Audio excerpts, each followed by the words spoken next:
Un cordial saludo para todos. Damos inicio a la charla sobre bombas centrífugas y reciprocantes para responder la pregunta ¿por qué fallan las bombas? Para responder esta pregunta, pues vamos primero al concepto de confiabilidad operacional de una bomba. Contemplaba que es la probabilidad de que la bomba opere a las condiciones requeridas durante un determinado periodo de tiempo sin perder su función de operación, para lo cual tenemos que analizar estos cuatro aspectos. ¿Por qué fallan las bombas? De Hablamos de fallas en el diseño, selección y montaje de la bomba. ¿Por qué fallan las bombas? Fallas en el procedimiento y los parámetros de operación. ¿Y por qué fallan las bombas? Fallas en los programas de mantenimiento, la confiabilidad de los sistemas de la confiabilidad del mantenimiento y los sistemas de sellado. Y por último está la parte de la confiabilidad humana, porque las personas no tienen la capacitación para realizar el trabajo que se requiere. Vamos a mirar una primera instancia, es el diseño y selección de la bomba y una serie de puntos donde se ha detectado que existen fallas en los diseños que nos pueden o dañar el trabajo futuro. Si miramos lo que es una bomba, prácticamente un transformador de energía, cuya función es prácticamente agregarle energía a un fluido para que este fluido cumpla un trabajo, vencer una altura,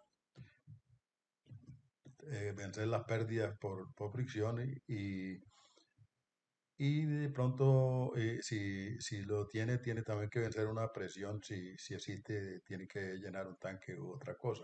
Entonces, la idea es que estos parámetros que tenemos los podamos convertir en algo tangible, en alguna fórmula, algo con el cálculo que lo podamos comparar con una bomba y podamos hacer una selección de una bomba o un sistema de bombeo.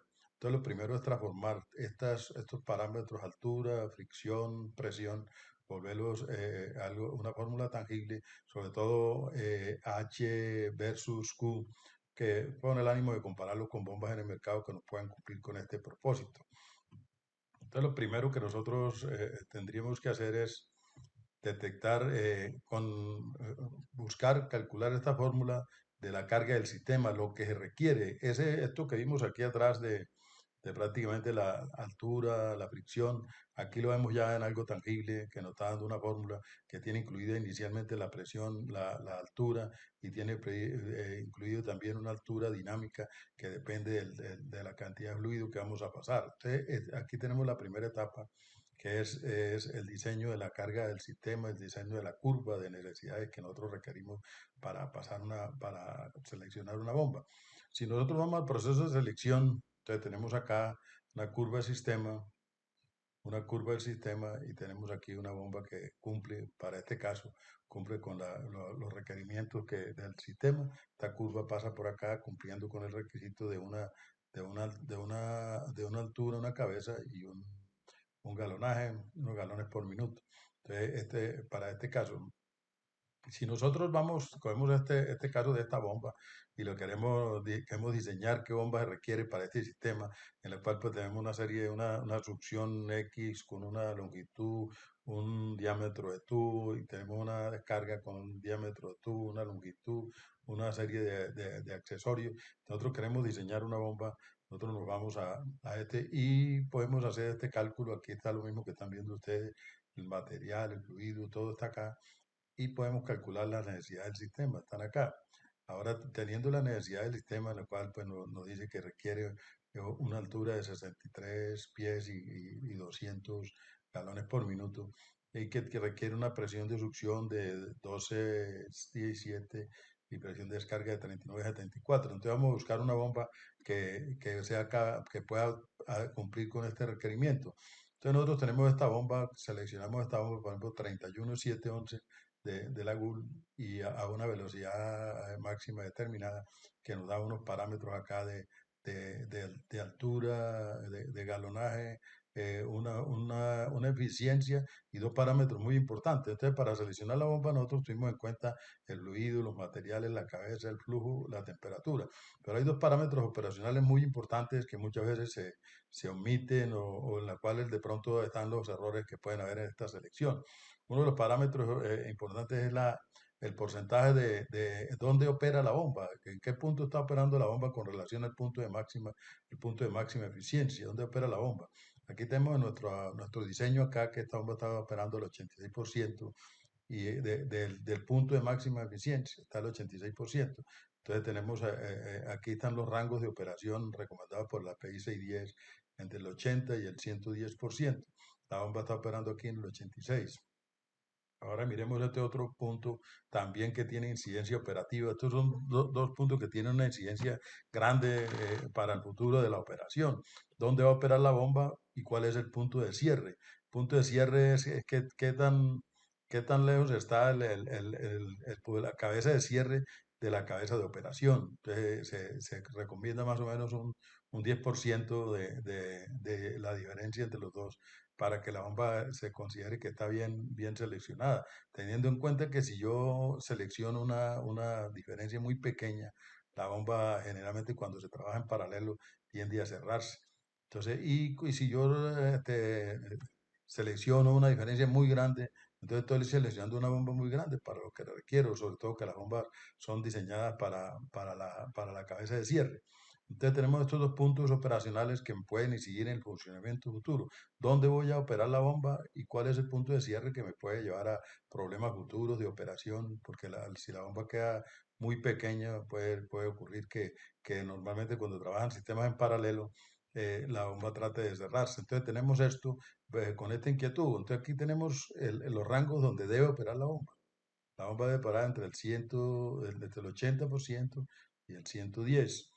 Y está aquí en el 86%. Entonces tenemos algo aquí de la cual podemos decir que normalmente con este término, pues muchas veces no se tienen en cuenta los rangos de operación para la selección de la bomba. El hecho que la bomba pase por los 63 pies y que maneje 200 galones no quiere decir que ya con eso es suficiente. Tenemos que tener en cuenta los rangos de operación donde se recomienda los rangos donde se recomienda que la bomba funciona en óptimas condiciones. Entonces este es uno de los puntos donde muchas veces se cometen errores, que no se tienen en cuenta estos rangos o se selecciona la bomba, pues, como en este caso 86, muy cerca al punto mínimo.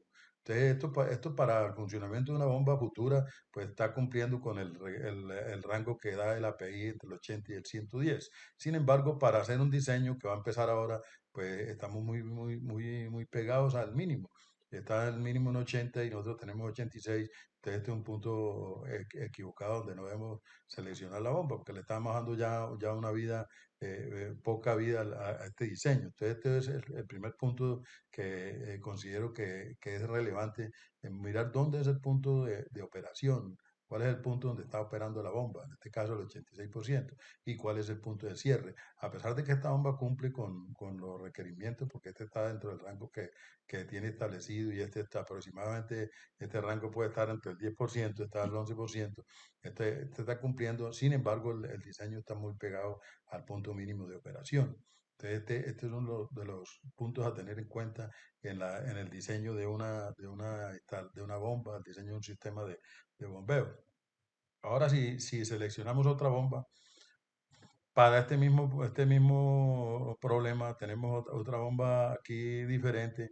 Esta bomba ya tiene un 93% del punto de máxima eficiencia. Ya el punto este está más cercano al punto de máxima eficiencia. Por ahí no tenemos problema, pero tenemos aquí un 15% de cierre. El 15% de cierre quiere decir que esta bomba es muy grande en comparación al requerimiento. Si vamos está muy por encima de lo que nosotros requerimos. Está seleccionando una bomba muy grande para lo que nosotros queremos. Este es un punto importante porque muchas veces no se tiene en cuenta. Y las bombas generalmente tienen una tendencia a que este punto es muy cercano. Muy cercano. Aquí en este punto está lejano, pero nos está diciendo que estamos seleccionando una bomba muy grande para lo que requerimos.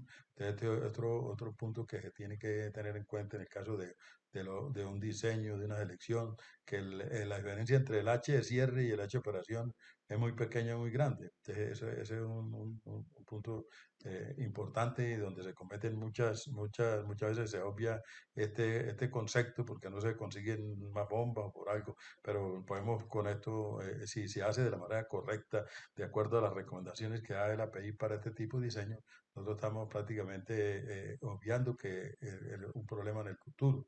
Entonces, estos dos puntos son claves el proceso de selección. ¿Dónde voy a operar y cuál es el punto de cierre? Los demás, pues, son puntos ya que analizar, que generalmente es lo que comúnmente analizamos, la eficiencia, cuál es el concepto de energía, que lo debemos incluir, ¿no?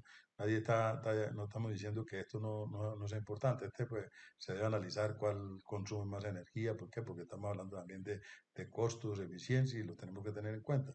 Pero estos puntos no son puntos que en este momento los podemos representar como costos, pero sí son puntos que en el futuro nos pueden traer problemas operacionales, que la bomba no funcione en el rango requerido, que la bomba tenga un cierre muy pequeño o de pronto muy grande, una bomba demasiado grande para lo que necesitamos. Entonces, tenemos estos dos puntos de diseño que son críticos para la parte operativa, para el futuro de la operación. Tenemos en bombas en paralelo, las bombas en paralelo pues tienen una curva que es la sumatoria de todas las curvas, las bombas que uno vaya a poner en funcionamiento.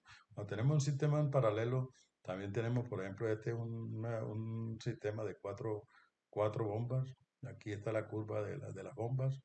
Entonces, ¿qué pasa con los sistemas en paralelo? Que a medida que van entrando bombas, a medida que usted tiene una bomba, ingresa a la segunda, ingresa a la tercera, a medida que va entrando bombas, se va restringiendo el sistema y cada una de manera individual trata de irse hacia la izquierda, trata de irse hacia el punto mínimo. Entonces, ¿por qué? Porque hay más restricción, entonces la bomba pues trata de irse hacia el punto mínimo de operación. Entonces, es importante tener en cuenta que individualmente lo mismo que hicimos en el caso anterior de que hablamos de que la bomba tiene que operar entre un rango entre el 80 y el 110, se tiene que cumplir acá para cada bomba, porque el hecho de que esté trabajando en conjunto, la bomba no pierde sus propiedades individuales y sus necesidades y su eh, cantidad de pérdida, cantidad de energía que debe tener, la vibración individual de cada bomba. Entonces, este se tiene que analizar como un concepto solo. ¿Dónde quedó nuestra bomba? Después de incluir las cuatro, nos quedó en los 86. Si nosotros lo hiciéramos con tres, esto era más alto, ¿no? Esto era, por ahí podía ser 90. Si lo hacemos con dos, puede ser mucho más alto. Si lo hacemos con una sola, es menos. Pero cuando nosotros metemos las cuatro bombas, la restricción no queda aquí en este punto. Este punto, pues nosotros también tenemos que analizarlo. Aquí está cumpliendo con el requisito que está diciendo que 1.000 galones, esta bomba me manda 1.000 galones, el sistema cuál es los pies del sistema. Es todo el sistema y esta es la bomba sola. Entonces resulta que tenemos que analizar en la bomba sola dónde quedó, porque los problemas se van a presentar es de manera individual. Los problemas de mantenimiento son individuales, los problemas de vibración son individuales. Entonces, lo importante es que este diseño me quede aquí en un punto donde no sea, por ejemplo, aquí nos quedó en el 86%, quiere decir que este diseño está muy cercano también al 80%. Entonces, se debe buscar un diseño que esté un poquito más alejado de esto, que esté más cerca del punto de máxima eficiencia, porque estamos hablando del 80 y aquí el 86, entonces lo mismo que el anterior, estamos muy pegados al punto mínimo. Así sean estas cuatro bombas que tenemos que analizarlas de manera individual, dónde quedaron. Y la curva pues me da todo el sistema cómo funcionan las bombas en paralelo. Pero este es un punto a tener en cuenta en este tipo de equipos. Más cuando la bomba es paralelo, la falla de uno es casi, se lleva la falla de todo. Con un poquito que esta falle, que ya esté en el 80, ya él arrastra las otras casi al 80. Entonces, tenemos que buscar un diseño que esté más lejano, que contemple de manera individual el funcionamiento de cada una en las bombas en paralelo. Entonces aquí tenemos que las bombas de manera individual deben trabajar en un rango operacional óptimo. Otro punto importante que para analizar, estos son errores en diseño que muchas veces no quedan las bombas y no se verifica este tipo de aspectos. Entonces, generalmente cuando tenemos posibilidad de cavitación, nosotros llegamos acá y tenemos posibilidad de cavitación, se hace un diseño de la succión. Entonces, cuando uno está diseñando la succión de una bomba, Entonces es importante esto, que el NPCHA no quede tan cerca del NPCHR, o sea, que no queden tan cerca que cualquier inquietud, cualquier subida del fluido, cualquier cosa que se presente, me puede de una vez poner a cavitar las bombas. Entonces lo primero que debe ser una distancia prudente. Generalmente se habla de 3 pies de diferencia, pero esto no se puede diseñar así tan pegado uno de otro, porque cualquier aspecto que cambie aquí en la parte externa me va a hacer que esta bomba cavite. La succión se diseña buscando que NPCHA sea mayor que NPCHR para que no haya cavitación en la bomba. Entonces tenemos este punto también importante, que muchas veces se deja muy al límite, y cualquier cosa que ocurre, por pequeña que sea, me va a llevar a cavitar el equipo. Otro punto importante es tener en cuenta los cambios en la temperatura ambiente en el diseño de la succión. Muchas veces las bombas al mediodía, sobre todo que son hidrocarburos, cavitan. ¿Por qué? Porque al mediodía la temperatura es más alta, y la temperatura alta también influye en la temperatura del fluido. Y esto no se contempla, que entonces tenemos que tener la temperatura ambiente en cuenta para que no se nos presente cavitación en el equipo.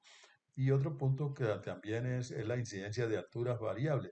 A veces se está llenando un tanque, se está transportando un fluido de un tanque, sobre todo hidrocarburos, y al final la bomba cavita. ¿Por qué? Porque no se tuvo en cuenta en el diseño que la altura debía llegar hasta ese punto, sino que se contempló de pronto un diseño, una altura diferente, y la bomba empieza a cavitar. Entonces estos tres puntos son importantes en el diseño de una succión. El NPCHA no tan cerca del NPCHR, la temperatura ambiente y la incidencia de alturas variables en el diseño. Sobre alturas variables tenemos aquí una bomba y tenemos unas condiciones variables que tenemos que tener en cuenta en el diseño. Las condiciones variables de H, y las condiciones variables también de flujo. Entonces, para que nosotros podamos hacer un diseño que contemple estos puntos críticos. Entonces, este es otro aspecto también a tener en cuenta en los diseños, para evitar que nos presenten problemas en el futuro en el manejo de los equipos. Cuando vamos a operarlo, encontramos, no se tuvo en cuenta que esta tanque se iba desocupando, y que ya la presión aquí nos va a disminuir, y esto empieza a cavitar, o ya no tiene suficiente presión, entonces el fluido ya la cantidad de fluido que envía no es suficiente. Entonces, esto se tiene que tener en cuenta para que el diseño sea óptimo y sea acorde con lo que está ocurriendo en la realidad el campo. Entonces, es importante tener en cuenta las condiciones variables de los equipos. Hay también fallas en los montajes, en montaje de la bomba, porque no se tienen en cuenta recomendaciones mínimas que se dan para que no haya cavitación, o no se presente burbuja, no se presente entrada de aire. Entonces, hay una serie de recomendaciones que generalmente se omiten, pero estas recomendaciones prácticamente lo que disminuyen es el riesgo de que se nos presenten estos problemas, la probabilidad de que nos presenten estos problemas. Entonces, esto nos va a hacer que la probabilidad de falla se disminuya. Entonces, son recomendaciones. Por ejemplo, aquí, a qué distancia en la succión debe quedar en un codo, ¿no? Entonces, aquí está contemplado qué distancia es, cuál debe ser el diámetro de la tubería de succión con respecto a la brida de succión. Entonces, cuál debe ser el diámetro, que no debe ser nunca menor, que debe ser mayor, posiblemente el doble, pero se debe contemplar eso, que este diámetro debe ser especificado acorde con las recomendaciones. Y la instalación de reductores, por ejemplo, la instalación de un reductor excéntrico para unir esta brida de menor diámetro a la tubería de succión de mayor diámetro. La posibilidad de utilizar aquí, o la recomendación de utilizar aquí un reductor excéntrico que tenga la parte plana, la parte superior, y la parte aquí pendiente en la parte inferior, para evitar la formación de burbujas. Son recomendaciones que nos están llevando a que el funcionamiento de nuestro equipo de nuestras bombas sea óptimo. Entonces tenemos otro aspecto, es el requerimiento de que la tubería, si succiona hacia la parte, hacia debajo de la bomba, vaya con una inclinación aquí para evitar la formación de burbujas. Esas son recomendaciones que muchas veces en construcción no se consideran, pero son importantes, que haya una leve inclinación aquí para evitar que la subida del flujo acá genere burbujas que no van a llegar a la bomba. Entonces, la otra, si la tubería viene por encima de la bomba, entonces la posibilidad de que que vaya, esté inclinada, vaya hacia arriba, para evitar también lo mismo. Aquí estamos hablando de hacia abajo y aquí ya estamos hablando hacia arriba. Entonces, estas son recomendaciones de construcción que buscan, que se deben cumplir, que en la mayoría de los casos muchas veces se omiten. En la mayoría de los casos se dejan, realmente se conecta tú, y muchas veces no se tienen en cuenta ni los requerimientos de dónde va el codo, ni cuál es la parte plana. Entonces, esto pues lo que hace es evitar, no quiere decir que si no lo hacemos mañana se va a dañar la bomba por él, pues estamos disminuyendo la probabilidad de falla del equipo, la probabilidad de que el equipo tenga el día de mañana problemas de, de- por entrada de aire o generación de burbujas. Está la parte de descarga, pues descarga nos da la recomendación de cómo debe ir instalado el cheque y instalado la válvula. Entonces, la recomendación de construcción, cuál es la mejor manera de que vaya uno u otro. Entonces, esta es otra recomendación de construcción. Hay un punto importante dentro de esto que es crítico para el funcionamiento de la bomba, el estado de los sellos mecánicos, que es la distorsión de la tubería, porque no se conecta alineada con la bomba. Este punto en muchos casos es crítico y pareciera que no fuera muy común, pero es bastante común, que la tubería va para un lado y la bomba va para otro. Entonces, cuando usted conecta esto forzado a la bomba, está requiriendo la bomba hacia una parte donde de una vez al destabilizar esto, usted mueve la bomba y la desalinea internamente. El sello queda desalineada la bomba, forza los rodamientos. Entonces, esto genera un daño interno generado, ¿por qué? Por un desalineamiento de la tubería con la bomba. Entonces, ahí esto está prácticamente ahí en el API hay una parte, pues el API 610 hay una parte dedicada únicamente a este punto, porque se considera crítico en el funcionamiento de la bomba, el alineamiento tubería-bomba. Que tiene, ¿por qué? Porque tiene un impacto totalmente negativo, inmediato en el equipo. Usted todos los días repara el sello porque está dañado, porque le hace falta, lo manda hasta cambiar, y el problema es la tubería, que nunca se toca porque generalmente muchas veces son tubos bastante muy grandes. Entonces, hacer estos cambios es difícil. ¿Por qué? Porque tiene años de estar ahí, tiene años de estar dañando el equipo y nos acostumbramos a eso. Entonces, tenemos que mirar este aspecto como uno de los aspectos importantes para evitar las fallas de la bomba, que haya alineamiento entre la tubería y la bomba. Aquí esto de la API 610, prácticamente una parte totalmente dedicada a esto. Sobre la nivelación de la bomba, nivelación, pues importante, más que esto que ya prácticamente se maneja con bastante facilidad, ya existen alineadores láser que, como dicen, uno con regla alinea un mago con comparadores de carátula un experto y con láser al que le enseñen. ¿Por qué? Porque es algo totalmente sencillo, pero más que esto es importante que exista que exista un procedimiento general de alineación. Muchas veces nosotros arrancamos cuando la línea vamos a alinear de una vez y generalmente el que hace la alineación en muchos casos es una unidad especializada que debido a que como es un equipo láser de cuidado y eso, entonces alguien que está por ahí afuera que hace el alineamiento y entonces llega y de una vez lo mandan directamente. Bueno, no, vaya a alinear el equipo. Viene y alinea el equipo, pero él viene directamente aquí. Y muchas veces omite todos estos pasos que parecieran no requeridos, pero son fundamentales.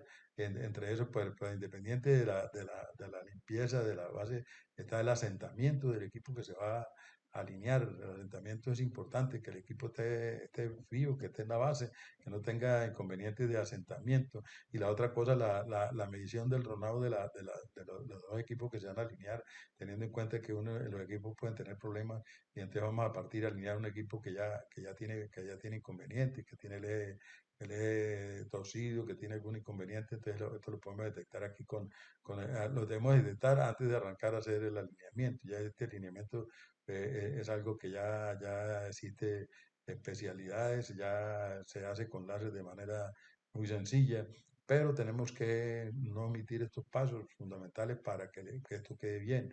El alineamiento es uno de los puntos importantes de la bomba, así como hablamos del alineamiento de la tubería, así también podemos hablar del alineamiento de los acoples, ambos son críticos y nos pueden dañar el equipo, tanto rodamiento como los sellos mecánicos, se pueden dañar por problemas de alineamiento. Entonces es importante que este factor quede bien, por eso es conveniente que exista un procedimiento de alineación, que no sea únicamente el alineador que viene urgente y coge el equipo y le pasa el láser y lo colocan en una alineación y que omita muchos pasos que van a hacer que esto no tenga durabilidad y que el equipo esté permanentemente o dañándose o requiera alineamientos de manera constante. Entonces este punto se requiere que se cumpla, que haya un procedimiento que contemple no solo la parte láser, no contemple unos puntos de aseguramiento y de detectar el estado del equipo antes de alinearlo. Ahí ya nosotros tenemos un equipo que ya se montó con unas condiciones, se diseñó ya bien diseñado con unas condiciones de operación, de temperatura, de presiones, entonces ya el equipo lo tenemos establecido. Ahora necesitamos que ahora viene la parte de la operación y el mantenimiento. Necesitamos que se opere de acuerdo a los estándares que se diseñaron. O si no, que se detecte que el equipo no se diseñó para otra cosa. Entonces viene la parte de operación, ¿dónde debe operar el equipo? Entonces, ¿cuál es el diseño? Entonces, lo primero que tenemos que establecer es cuál es el diseño del equipo y que la parte de operaciones conozca el equipo que se diseñó, si es el que yo estoy operando acá, si es para lo que yo necesito, si es para lo que estoy haciendo. Entonces, esa viene la segunda parte, la operación del equipo, que el compromiso de operaciones es operar el equipo de acuerdo al diseño que se hizo. Y el compromiso de mantenimiento es buscar conservar las condiciones para que se pueda operar a las condiciones de diseño. Entonces, son las dos partes que tienen la función siguiente, cómo hacer para que operación y mantenimiento mantenga el equipo sacándole la máxima eficiencia y el máximo rendimiento, manteniéndolo y operándolo a las condiciones de diseño. Entonces viene estos puntos que no quiere decir que todo esto se presente en todas partes, pero en muchas partes entonces estamos sacando los puntos sensibles de falla. Que no es que en todas partes no exista, sino son donde no existe, son más sensibles a que haya más fallas que donde están. Entonces uno de los puntos es que las bombas no se operan a las condiciones de diseño. Eso sucede, ¿por qué? Porque muchas veces el que está operando desconoce las curvas y desconoce en qué rango fue diseñado para él, así como hicimos allá diseñando la bomba, que hablamos de 80 y 110, él puede decir, hombre, yo dónde estoy, y si la bomba está operando bien, si está operando las condiciones de diseño, cómo se diseñó y cómo está trabajando. Entonces eso es lo primero que él tiene que conocer, pues, conocer las curvas, conocer qué fluido es el que está manejando, o qué fluido se diseñó, qué presiones, qué temperaturas, y comparar si eso se parece a lo que él está haciendo. Entonces muchas veces se desconocen las curvas y no se operan las condiciones de diseño y generalmente en muchas partes los equipos se operan por presión. Entonces el operador, la función es controlar la presión. Ya ahí no interesa que lo que entre y lo que salga muchas veces porque no se tiene, dice el operador, pero es que yo no tengo aquí medidores de flujo para todas las bombas o yo, prácticamente parece que el flujo no perteneciera a la bomba. El flujo es una cuestión complementaria, entonces se limita únicamente a la parte de la presión. Entonces, la parte de la presión puede traer inconvenientes que muchas veces no se sabe si el blue fue para donde se envió para dónde estaba funcionando. Entonces, ¿por qué? Porque el oficio y hay casos en los cuales controlando la presión han ocurrido muchas cosas bastante graves, porque el fluido no se sabe para dónde se va, únicamente se controla la presión en la salida de la bomba. Entonces, esa es una cuestión que puede ocurrir y que puede traer serios inconvenientes. Entonces, primero, tenemos que buscar que los operadores conozcan cuál es la curva del equipo que están operando, cuáles son los rangos de operación y lo más importante, que miren a ver si el equipo que está operando está en esos rangos que se diseñaron. Entonces, esa es una de las funciones primarias del operador, conocer la curva, conocer y que tenga un mecanismo para no solamente controlar la presión, sino controlar también el fluido, cuántos galones pasan por acá, hombre, que no tengo medidor, hay que buscar alguna manera, alguna cuestión que nos pueda servir para complementar este aspecto que no se puede quedar únicamente como no, así es que lo hacemos, sino que la manera es que nosotros tenemos una bomba que tiene presión, tiene caudal y tenemos que saber dónde estamos trabajando, si la bomba trabaja bien, si la bomba, si está trabajando en las condiciones que la diseñaron y si fue bien diseñada. Entonces, ese es el primer aspecto. Otro punto es que como no hay, el operador también, si utilizara las curvas, él podía saber en muchos casos la eficiencia del equipo, él podía saber muchos aspectos que pueden ser una ayuda para la parte de mantenimiento, por ejemplo, que tiene ahí, ya se pueden detectar que pueden haber problemas en los anillos de desgaste, puede haber problemas en la carcasa, en la carcasa del impulsor, puede haber una serie de problemas que puede detectar, pero generalmente la parte de eficiencia pues, no se hace, primero pues puede ser que no se tiene establecido, a pesar de que aparecen los programas que vamos a medir la eficiencia, nunca se mide, nunca se tiene un procedimiento de estándar, operaciones, mantenimiento, porque yo pienso que el mantenimiento debe nacer acá, el mantenimiento debe nacer aquí en las curvas de diagnóstico, en el estado del equipo, se me debe mirar al menos periódicamente el estado de la bomba, y eso como lo hago yo, con las curvas. La curva es como la cédula, me está diciendo que el equipo está en estas condiciones, que este es el equipo que yo tengo y este es el equipo que está funcionando. Entonces, resulta que ahí viene el punto importante, que tenemos que buscar la manera de hacerlo. O la otra cosa es que dice, hombre, yo no tengo la infraestructura para hacer estas mediciones, entonces tenemos que buscar cómo las medimos, si de pronto medimos corriente o medimos otros parámetros que nos puedan dar una idea de la eficiencia de la bomba, que también es válido, pero generalmente no se mide, no se detecta el estado del equipo con la curva, muchas veces no se tiene la curva original y si se tiene, pues no la utilizamos para estos aspectos, que es un punto crítico. Operaciones no es únicamente operar el equipo, tiene una responsabilidad de que el equipo sea eficiente y saber en qué condiciones de trabajo está para que pueda cumplir con la función principal, que es enviar lo máximo de fluido que se pueda dentro de la operación. Entonces tenemos este punto que es importante y que muchas veces pues, no se hace primero porque se desconoce la curva original, segundo porque de pronto no hay la infraestructura, porque no se tiene un programa previsto para eso, y porque se considera que la función de operaciones no es esa, la función de operaciones es otra, entonces no tiene nada que ver con la eficiencia, no tiene nada que ver con las pérdidas, con los daños mecánicos, con otra cosa, pero si aquí si ustedes ven aquí en la curva de diagnóstico, se puede ver que este puede ser un ingrediente grande para el área de mantenimiento y que deben hacer en la operación, deben hacer, pero se tiene que también facilitar de que la parte de las personas que estén en operación tengan la manera de hacerlo, se establezca un procedimiento y se busque que se haga. Este es un aspecto relevante en esto. Por ejemplo, con corrientes uno puede también hecho prácticamente reemplazar el flujo con corriente y puede también tener parámetros también de eficiencia, pero hay que buscar que eso se haga. Los problemas operacionales más comunes que presentan, por ejemplo, como la cavitación por baja presión o la recirculación en la succión por bajo flujo, esos son problemas que normalmente lo debe conocer el operador.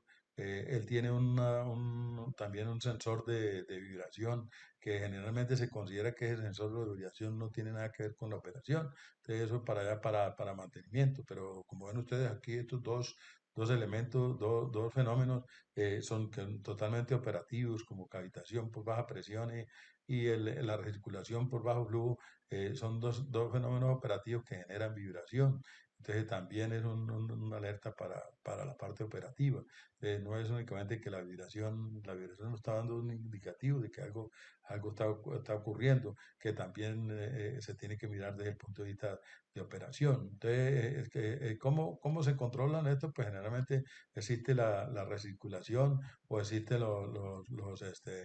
los variadores de flujo, pero muchas veces se tienen los dos y se desconoce, bueno, cuál es la utilidad específica de cada uno, para qué utilizo uno, para qué utilizo el otro, o cuándo utilizo uno, hasta dónde utilizo uno y hasta dónde utilizo el otro. La recirculación tiene la ventaja que se puede utilizar para cosas hasta para un mínimo flujo. Entonces, y es mirar qué significa uno y qué significa el otro y cuál es la función para controlar estos fenómenos que se pueden presentar en la operación, que es un fenómeno de cavitación aquí en esta parte y un fenómeno de recirculación por bajo flujo y que prácticamente van a deteriorar el equipo, van a incidir en dañar el equipo, los sellos, los rodamientos, pueden flexionar el eje, ¿no? Que es el fenómeno más grave que sale de la recirculación, de la succión y de la cavitación, la flexión del eje. Entonces, son puntos importantes de control que deben existir, como la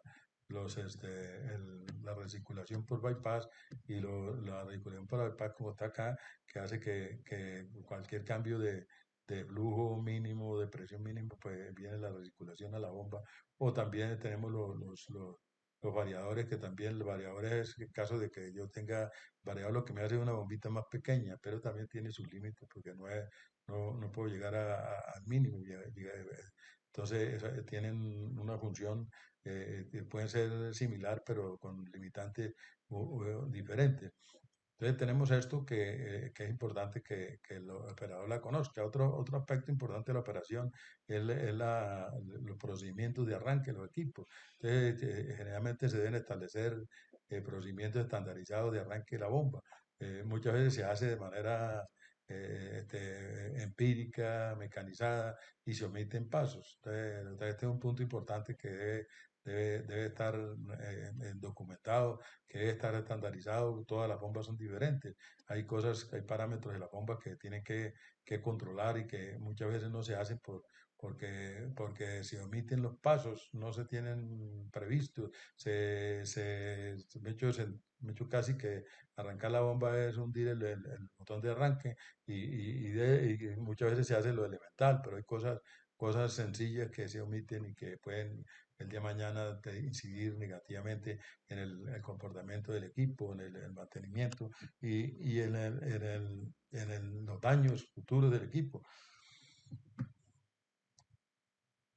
Si nosotros vamos a la parte de mantenimiento, ya miramos operaciones. Operaciones tiene en esto tiene un papel muy importante en la falla de la bomba.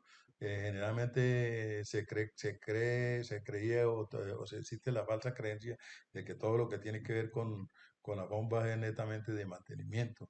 Entonces, eso es un concepto erróneo, un concepto equivocado, como ustedes es una cuestión compartida. El mantenimiento tiene su aporte, operaciones también tiene su aporte muy grande, sobre todo en la bomba, porque prácticamente operaciones es el que nos va a garantizar que trabaje con los estándares que dio el diseño. Si el diseño está bien hecho, los estándares también se tienen que operar bajo esos estándares para que el equipo funcione bien. Entonces, si nosotros tenemos estos dos parámetros lo tenemos controlado, ya tenemos, al menos estamos garantizando que hubo un diseño bueno y que estamos haciendo una operación buena. Entonces, con esos dos elementos ya es mucho las fallas que se pueden evitar en el equipo. Entonces, vamos a mirar la parte de mantenimiento que nace de esto. Mantenimiento, pues existen programas predictivos, programas de tipo preventivo, pero creo que el mantenimiento nace en la operación. Entonces, uno de los inconvenientes que yo he visto en muchas organizaciones es que no se tiene definido cuál es el mantenimiento de rutinas que debe ser operaciones. Entonces, ¿qué debe hacer operaciones? El mantenimiento del día a día, mantenimiento, no sé cómo se llame en las organizaciones, pero hay unas rutinas, unas revisiones, unos controles pequeños que generalmente lo debe hacer operaciones. Y en muchas organizaciones están peleando de que no, que eso no funciona, que el operador no está para eso, que bueno, tienen muchos inconvenientes con esto, con el agravante que esto queda en el aire y muchas veces parte de esto no se hace, porque el de mantenimiento no va a ir a controlar el nivel y el estado del aceite, o de pronto no va a ir a tomar muchas cosas que el operador la puede hacer de manera más fácil. Entonces no lo hace ni operaciones ni mantenimiento. Entonces esto es uno de los puntos críticos que las organizaciones tienen que definir. Bueno, ¿quién va a hacer esto? Y por qué lo hace uno y por qué lo hace otro, porque no puede ser, no, que esto no me corresponde. Entonces yo pienso que ahí el mantenimiento nace en la operación. Entonces es muy importante esto que se tenga definido cuál es el rol de operaciones, cuál es el rol de mantenimiento para cumplir con los programas de las inspecciones de rutina, si se van a hacer, quién las va a hacer, pero esto muchas veces no la hace ni mantenimiento ni la hace operaciones, porque mantenimiento, no, yo estoy para esto, y operaciones, digo, no, yo soy el operador, entonces esto me queda en el aire. Es importante lo primero que tenemos que establecer, la rutina de operaciones, las rutinas, las inspecciones de rutina, quién la va a hacer y cómo va a ser y por qué las hace operaciones, por qué la va a hacer uno, por qué la va a hacer otro, porque tiene muchas veces estaba en partes donde se está peleando quién tiene que hacer eso. Está otra cuestión que generalmente en los programas aparece que las inspecciones anuales, que la capacidad, la presión, la potencia, esto es otro punto crítico, aparece en los programas de mantenimiento que eso se va a hacer, pero como vimos no lo hacen ni operaciones ni lo hace mantenimiento. Entonces, lo importante es que se defina porque esto es importante, esta es la salud del equipo. Yo tengo que revisar el equipo todos los años, al menos aquí está planteado que anualmente revisar el equipo y de modo de sacar hacer un barrido y decir, bueno, de estos equipos en qué estado están y qué voy a hacer con ellos dentro de las programaciones que tenga previstas, dónde están los equipos, dónde está la eficiencia, cuál bomba ha perdido eficiencia, y con eso puedo hacer como un plan de inspección o un plan de intervención. Entonces tengo que hacer eso, alguien tiene que hacerlo, pero aquí el problema es que aparecen los programas de mantenimiento, pero no lo hacen ni mantenimiento ni operación. Entonces hay que buscar que esto se cumpla, es una cuestión muy importante. Las vibraciones que encontramos aquí, eso se hace en todas las instalaciones tienen medidores de vibración con una agravante, que generalmente los análisis de vibración se hacen en entidades externas especializadas en vibración, y muchas veces lo que yo he visto en organizaciones es que el que está haciendo mantenimiento y el operador pues no saben qué hay de eso, la vibración para qué sirve, qué estado tiene el equipo, qué ha detectado, qué ha hecho. Yo pienso que esto se debe compartir. Esto no debe ser una cuestión especializada que no la conocen la alta ingeniería. Esto prácticamente con vibración me van a detectar a mí muchas cosas que como mantenedor o como operador requiero conocer. Entonces, generalmente esto es uno de los puntos lo que he visto yo, los análisis de vibraciones se utilizan, pero no se sabe, lo que yo le he preguntado, operación, mantenimiento de bombas, no, generalmente no saben qué pasó con eso, o para qué se utiliza. Entonces, eso debe tener una razón de ser y debe estar conectado con programas de operación y mantenimiento. No debe ser una información ni secreta, porque debe ser público, porque lo que sale ahí es el estado del equipo, y el estado del equipo lo deben conocer todos, con el ánimo que el equipo pues, funcione bien, ¿no?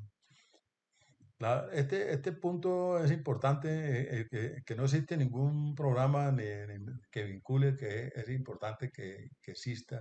Ya se está hablando inclusive de inteligencia artificial, de coger estos programas y todos vincularlos a un software de análisis que esté mirando todas las variables versus los problemas que presentan, y vaya aprendiendo y vaya sacando con una información que me diga qué pasa si existen estos problemas, pero no, generalmente no existe un programa que vincule los diagnósticos, porque no se hacen las variables operativas, la vibración, los amperajes.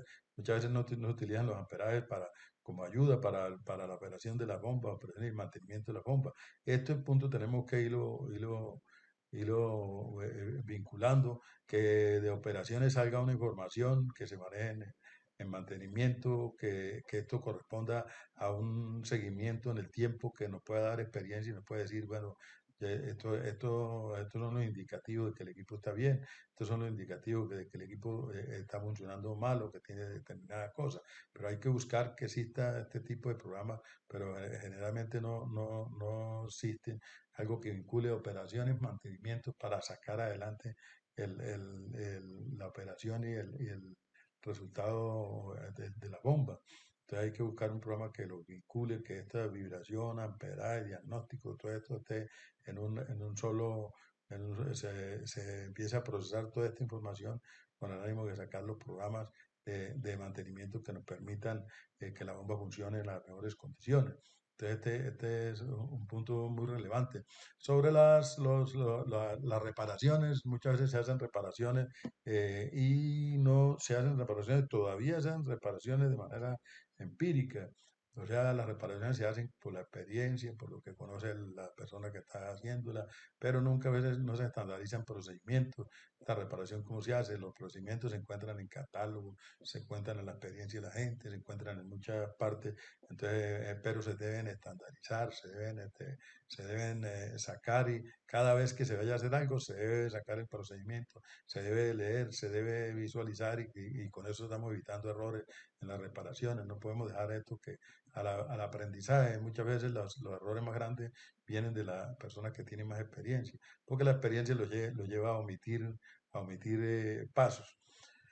Si nosotros hablamos de sellos mecánicos, entonces uno de los problemas de los sellos mecánicos, vamos a hablar de fallas comunes en sellos mecánicos. Los sellos mecánicos, como todo, pues se tienen que diseñar, se tienen que mantener y se tienen que operar y se tiene que preparar la gente para esto, para este tipo de eventos. Entonces, si vamos a hablar de sellos mecánicos, se ocurren fallas en sello mecánico es la selección de los planes API o en su diseño. Muchas veces se utilizan un plan API de manera equivocada, por ejemplo, una bomba que bombea crudo pesado y se coloca un plan API 11, entonces la bomba no se lubrica con crudo pesado, el sello no se lubrica con pesado, vienen los problemas, una bomba de agua salada se lubrica con plan API 11 y entonces existen errores de selección del sello que no se sabe por qué ocurren, porque muchas veces ocurren en instalaciones totalmente nuevas y vienen así. Y existen también que el plan está bien seleccionado, pero el mecanismo que se utiliza para filtrar o para hacer alguna cosa no funciona bien. Entonces eso tiene problemas en el diseño del equipo. Pero esto, aunque pareciera que fuera algo que no debería ocurrir, porque sí ocurre, que los planes API no corresponden al fluido ni al estado del fluido, si el fluido es ácido, si es agua ácida, tiene sólido, o si es un fluido de baja lubricidad. Entonces, son conceptos que tienen que tener para la parte de los planes API, pero esto ocurre, que los planes API muchas veces se seleccionan equivocadamente y el sello no funciona, viene la falla constante, entonces empiezan a fallar los sellos y empezamos a cambiar sellos, a alinear, hacerlo y muchas veces no vamos a lo más elemental, a lo más visible que es esto. ¿Por qué? Porque se conoce que ese es el problema. Entonces, he conocido partes donde grandes proyectos tienen estos inconvenientes. La otra parte importante es que se considera que los sellos se tienen que operar, ¿no? Se considera que la operación no tiene nada que ver con los sellos mecánicos. Sin embargo, y el operador muchas veces no conoce qué plan es, qué lleva ahí, si hay presión, si hay temperatura, cuál es su misión ahí, si hay sellos que requieren presión, como este que estamos viendo acá, esa presión el operador la tiene que conocer, tiene que saber que esto es un sello del plan API 53 o algo así, que este se lubrica con la presión de esto y que esta presión se tiene que conservar. Entonces muchas veces él desconoce esto porque se considera que los sellos mecánicos no son de la potestad del señor operador, que él no tiene nada que ver con eso. Entonces, lógico que si no tenemos a alguien que conozca el sello, que sepa qué es, que sepa que lleva una presión, que lleva una temperatura, que aquí la temperatura baja, si él no conoce todos los parámetros, pues él de pronto va a omitir muchas cosas de acá porque las desconoce. Entonces, es importante que los operadores también se entrenen en sellos mecánicos, no que se vuelvan especialistas en bajar sellos, sino que sepan cómo funciona el sello y sepan cuál es su responsabilidad ante un sello determinado. Uno no necesita ser especialista en sellos, debe mirar al menos lo que tiene, cómo funcionan, cuál plan tienen y qué tengo que hacer. No necesito más. Yo no necesito conocer de sellos, porque los sellos son casi una profesión, porque tienen muchas maneras de hacerse hacer el sellado y hay muchas maneras de configurarlo. Entonces, yo lo que requiero es mirar mi plan, entrenar al operador si requiere entrenamiento especial, es que hasta el plan 11 él te lo debe conocer, porque muchas veces se tapa la platina de orificio o algo, entonces de modo que él tenga que estar pendiente que por ahí pasa un fluido que lubrica el sello y que se va a dañar. Entonces, este es una parte fundamental que el operador también se entrene en los sellos.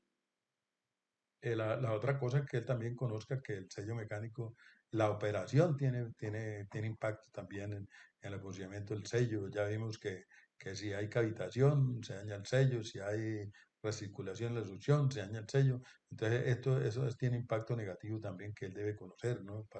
Para que él sepa que las cosas pues tienen que tener, que es importante que la bomba se opere en los rangos que está establecido, que cualquier salida de los parámetros se tiene que hacer, se tiene que corregir para que no va a tener un impacto negativo con los sellos mecánicos. Existe, por ejemplo, en la parte de mantenimiento que tiene más entrenamiento en la parte de sellos, pero muchas veces cuando existe, por ejemplo, bombas verticales, casi no se conoce mucho del alineamiento y el montaje de los sellos. Entonces, que se deja como que la bomba no requiere, por su naturaleza de vertical, no requiere de pronto ningún aspecto de esto. Entonces, viene la problemática de las bombas que se van a dañar y el sello se daña, ¿no? Entonces, este es un aspecto importante, sobre todo en las bombas verticales. Si vamos a la bomba reciprocante, que la bomba reciprocante pues tienen un modelo de funcionamiento diferente, son bombas de desplazamiento positivo, son bombas de émbolo que son hechas para altas presiones, son bombas bastante eficientes, pero por su naturaleza de trabajo punzante tienen un problema de vibración alta que afecta el mantenimiento, entonces lo que hace que la confiabilidad de este equipo sea muy inferior a la confiabilidad de una bomba centrífuga. Entonces tenemos que, uno de los puntos críticos de esto es los estabilizadores. Entonces, como el flujo punzante se tiene que aplanar, se utilizan estabilizadores que son botellas que se colocan a la succión y la descarga. Esas botellas tienen elementos para controlar el flujo, para aplanar el flujo.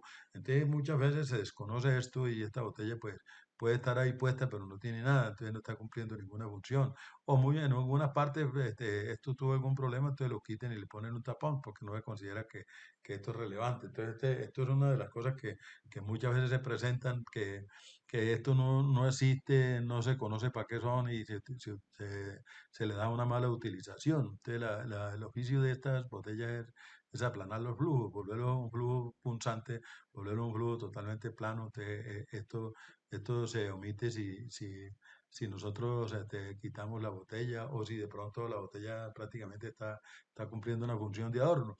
Entonces, este es un punto importante en las bombas reciprocantes por su función. Otro aspecto importante en las bombas es la empaquetadura. La empaquetadura de las bombas es el punto crítico de mantenimiento de la bomba reciprocante. Generalmente, ¿qué ocurre?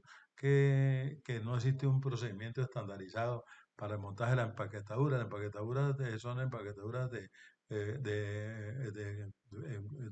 forzadas, eh, que generalmente son empaquetaduras ajustables, que generalmente se esfuerzan buscando que se elimine el escape a como de lugar.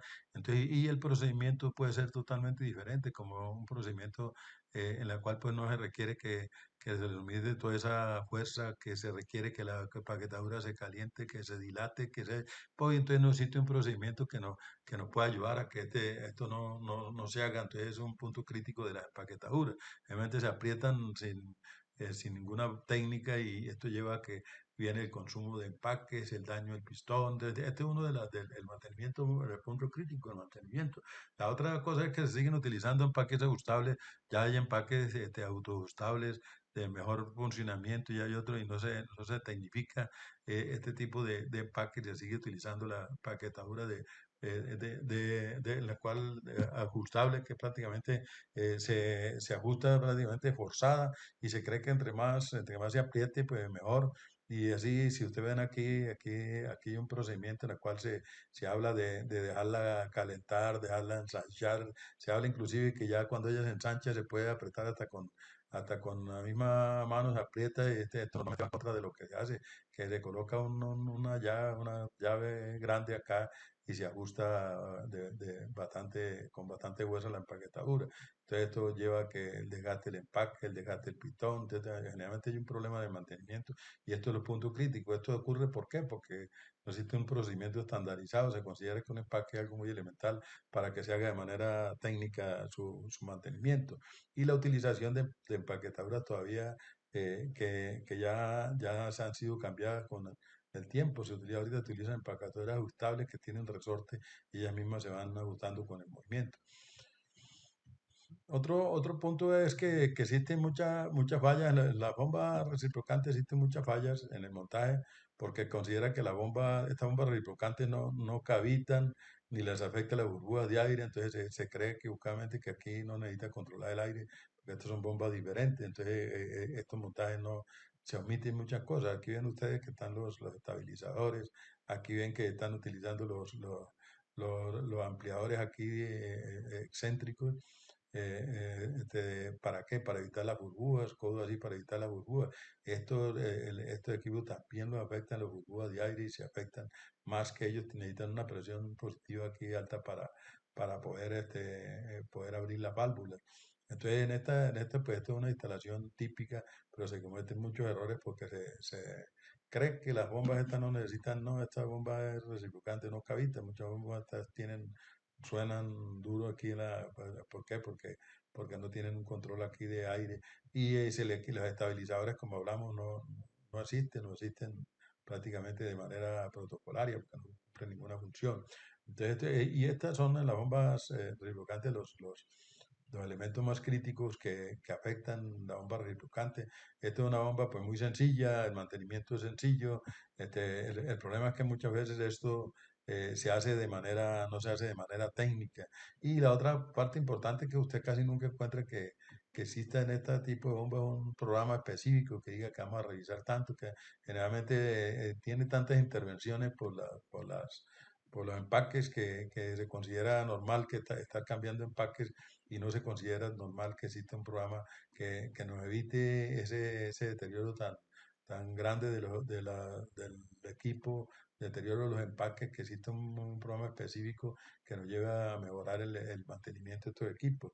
Este es el punto crítico de la bomba reciprocante, prácticamente el mantenimiento, no son bombas que tienen baja confiabilidad precisamente por su tipo de trabajo y de pronto porque técnicamente nosotros muchas veces no somos, no tratamos de tecnificar el mantenimiento de estos equipos. Estos son los puntos relevantes de esta charla. La confiabilidad humana, como ven ustedes, está inmersa aquí en todo lo que hablamos. La confiabilidad humana pues, nace de esto que estamos hablando, de la capacitación de las personas en los puntos críticos, la capacitación de los operadores en los equipos. El operador se cree que el que debe conocer que tiene una bomba es el de mantenimiento. Eso es equivocado. El operador también debe conocer que tiene una bomba, cuáles son sus elementos, cómo funciona, que debe también prepararse, deben preparar también en sellos mecánicos, que es el sello que tienen, no prepararlo en un curso sobre todos los sellos que existen, sino al menos el sello que él tiene ahí, que equipo que está operando, eso es fundamental. Se cometen muchos errores porque no se conoce, lo mismo de preparar a la gente que maneja bombas verticales en alineamiento, en cambio de los sellos. Ahí pues, mencionamos nosotros, si estamos contemplando que aquí la parte humana, pues es netamente lo que se puede hacer desde el punto externo, que es preparar a la gente para que cumpla su misión de mantenimiento y operación de la bomba. Con esto damos por terminado esta charla sobre bombas centrífugas y reciprocantes, por qué fallan las bombas, esperando que todos los puntos, estas recomendaciones sean de su interés. Muy amable.